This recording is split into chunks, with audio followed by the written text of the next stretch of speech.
মালদার নিহত তৃণমূল নেতা দুলাল সরকারের বাড়িতে গিয়ে দুলাল সরকারের স্ত্রীর সাথে কথা বললেন রাজ্যের মুখ্যমন্ত্রী মমতা বন্দ্যোপাধ্যায়। মুখ্যমন্ত্রীর সঙ্গে কথোপকথনের পর সাংবাদিকদের মুখোমুখি হয়ে নিহত তৃণমূল নেতা স্ত্রী চৈতালি ঘোষ সরকার বলেন, আমার যা বলার আমি দিদিকে বলেছি। মুখ্যমন্ত্রী ধৈর্য ধরে শুনেছেন। আমি এই দিনের অপেক্ষায় ছিলাম। দিদিকে অনেক অনেক ধন্যবাদ আমার কথা শোনার জন্য এবং আমার পাশে দাঁড়িয়েছেন। ওনার প্রতি আমি শ্রদ্ধা জানাচ্ছি। আমার এমনি প্রেসের সামনে কিছু বলার মতো নেই। একেবারে উনি আমার সাথে ব্যক্তিগতভাবে কথা বললেন।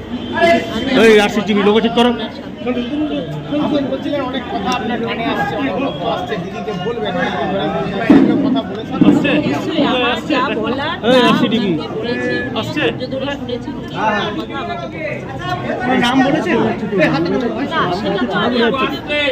বলতে পারবো না। আমার যা মনে হয়েছে আমি সেটা ওনাকে বলেছি। আমি এই দিনের অপেক্ষায় ছিলাম এবং ওনাকে অনেক অনেক কৃতজ্ঞতা শ্রদ্ধা যে উনি আমার কথা শোনার জন্য এবং আমার এখানে আমার যে ব্যথা সেটা উনি আমার পাশে দাঁড়িয়ে আমাকে বলে উনি গেছেন। আমি ওনার প্রতি শ্রদ্ধা জানাচ্ছি, কৃতজ্ঞতা জানাচ্ছি যে উনি ওনার এই মূল্যবান সময় থেকে এসে বাংলার প্রতি যে আস্থা, যা ভরসা ওনার ছিল সেটা উনি এখানে বললেন।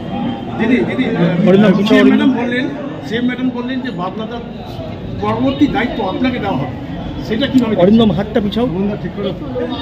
ওনার কথা বলেছে, আগামী দিনে সেটা আরো বোঝা যাবে। আমি নিজেও এখনো আমি বলছি আমার সাথে যে ঘটনাটা ঘটেছে, আমার আপনারা সকলেই জানেন দুলালবাবুর যে নির্মমভাবে হত্যা করেছে সেটা এখনো আমার কাছে ঠিকভাবে বোঝা হয়ে ওঠেনি।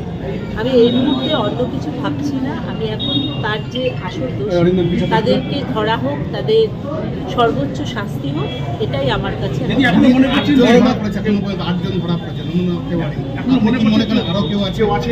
দেখুন, এই ব্যাপারে আমার এই মুহূর্তে বলা খুব মুশকিল। পুলিশ তাদের কাজ করছে, আগামী দিনে নিশ্চয়ই তাদের সমস্ত কিছু সেটা পরে আমরা কোর্ট বা ইয়ের মাধ্যম থেকে আমরা আরো ভালো পরিষ্কার করে জানতে পারি। কোনো কিছু লিখিতভাবে কিছু দিয়েছেন ম্যাডাম? না, সেরকম কিছু লিখিতভাবে দিই, কিন্তু কথা আপনার সাথে।